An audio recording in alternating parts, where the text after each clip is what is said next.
संत याकूब का पत्र अध्याय 5। धनियों को चेतावनी। धनियों, मेरी बात सुनो। आप लोगों को रोना और विलाप करना चाहिए, क्योंकि आप पर विपत्तियां पड़ने वाली है। आपकी संपत्ति सड़ गई है, आपके कपड़ों में कीड़े लग गए हैं, आपकी सोना चांदी पर मोर्चा जम गया है। वह मोर्चा आपको दोष देगा, वह आग की तरह आपका शरीर खा जाएगा। यह युग का अंत है और आप लोगों ने धन का ढेर लगा लिया है। मजदूरों ने आपके खेतों की फसल लूनी और आपने ने मजदूरी नहीं दी। वह मजदूरी पुकार रही है और लुलने वालों की दुहाई विश्वमंडल के प्रभु के कानों तक पहुंच गई है।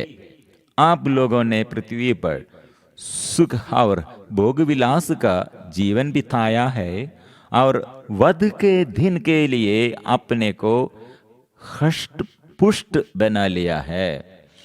आपने धर्मी को दोषी ठहराकर मार डाला है और उसने आपका कोई विरोध नहीं किया। धैर्य की आवश्यकता।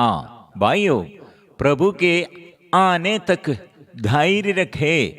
किसान को देखें, जो खेत की कीमती फसल की बाट जोतता है, उसे प्रथम और अंतिम वर्षों के आने तक धैर्य रखना पड़ता है।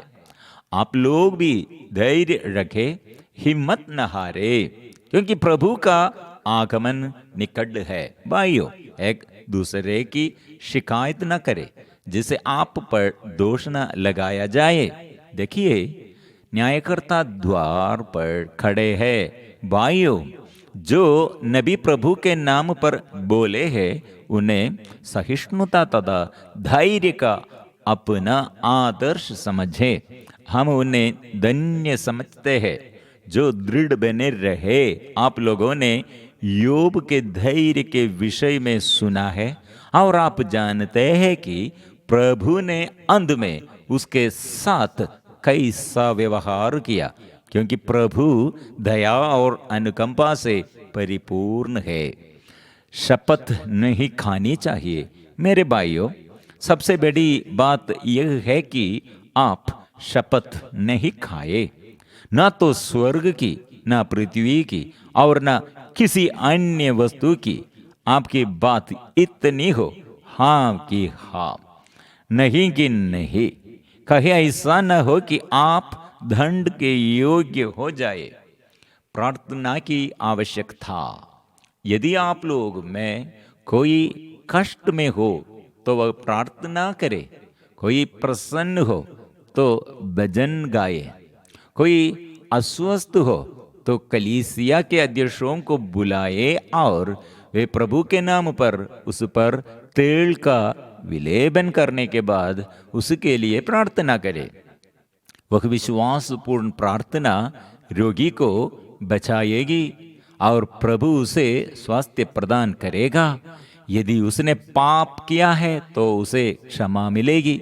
इसलिए आप लोग एक दूसरे के सामने अपने अपने पाप स्वीकार करें और एक दूसरे के लिए प्रार्थना करें, जिससे आप स्वस्थ हो जाए।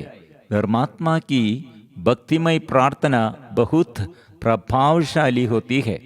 एलियस हमारी ही तरह निरे मनुष्य थे। उन्होंने आग्रह के साथ इसलिए प्रार्थना की कि पानी न बरसे, और 3.5 वर्ष तक पृथ्वी पर पानी नहीं बरसा। उन्होंने दोबारा प्रार्थना की, स्वर्ग से पानी बरसा और पृथ्वी पर फसल उगने लगी। पापियों का सुधार।